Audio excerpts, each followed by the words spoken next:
So what I want to talk about is give you a little introduction to this notion of the second curve, and really covers three big trends that are creating change in the world as we know it. One is demography, the demographic shift. The second is changes in the economy. The third is technology. And in combination, these forces create powerful change in our business environment.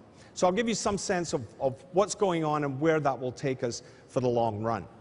Now, the notion of the second curve is an embarrassingly simple one. The argument is that most businesses in most industries are going along quite nicely on the first curve, the red line, but they think it's going to decline in absolute or relative terms. They have this sneaking suspicion in their gut that it's going to decline and fade, maybe not in total revenue terms, but in terms of profitability or gross margin, and be replaced by a second curve, a new business or a new way of doing business that is radically different from the first. And the problem is, what we tend to do is we kind of panic. We walk away from that first curve prematurely and jump onto the second curve, and we may end up walking away from all the business and all the profit on the old first curve business. Alternatively, if we don't start building that second curve, we're not going to be around later on in the 21st century. So that's my talk. Thank you very much. Now, I'll say a bit more. I'll say a bit more.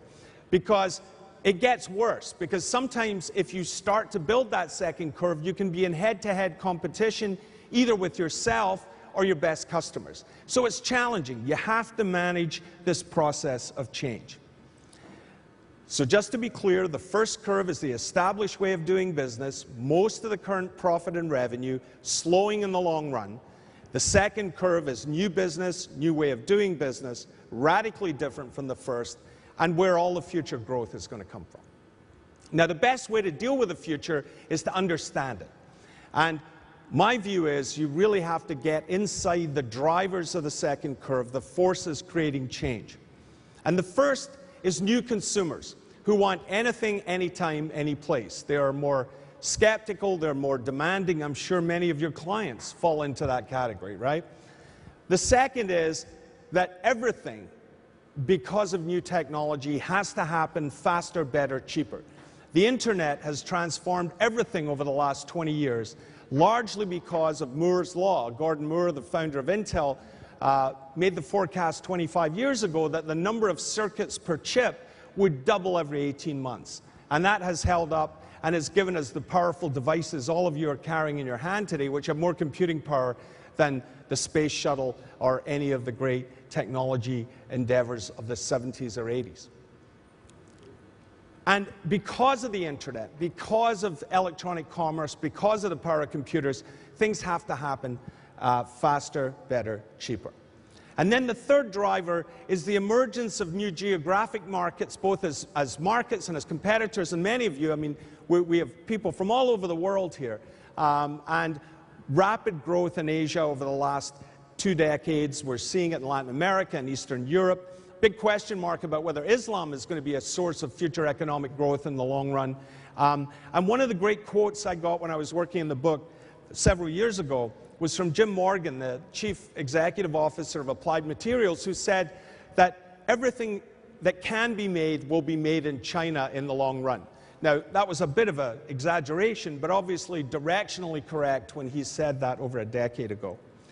Another friend of mine who was with Accenture as one of their senior partners, he argued that any service that could be delivered over the internet could eventually be delivered from India or Russia. And we're starting to see that, many of you here from India, profound growth over the last decade.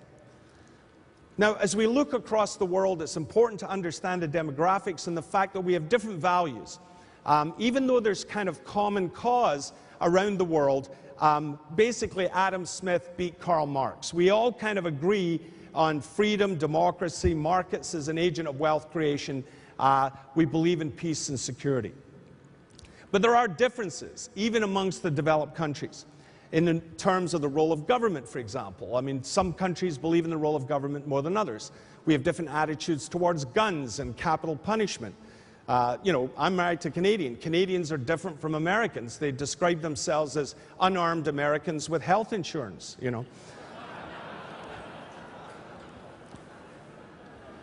We have different attitudes towards environmentalism, to foreign policy, even to sports. You know, I'm always teasing my American colleagues as that the U.S. is #1 in sports that nobody else plays, you know.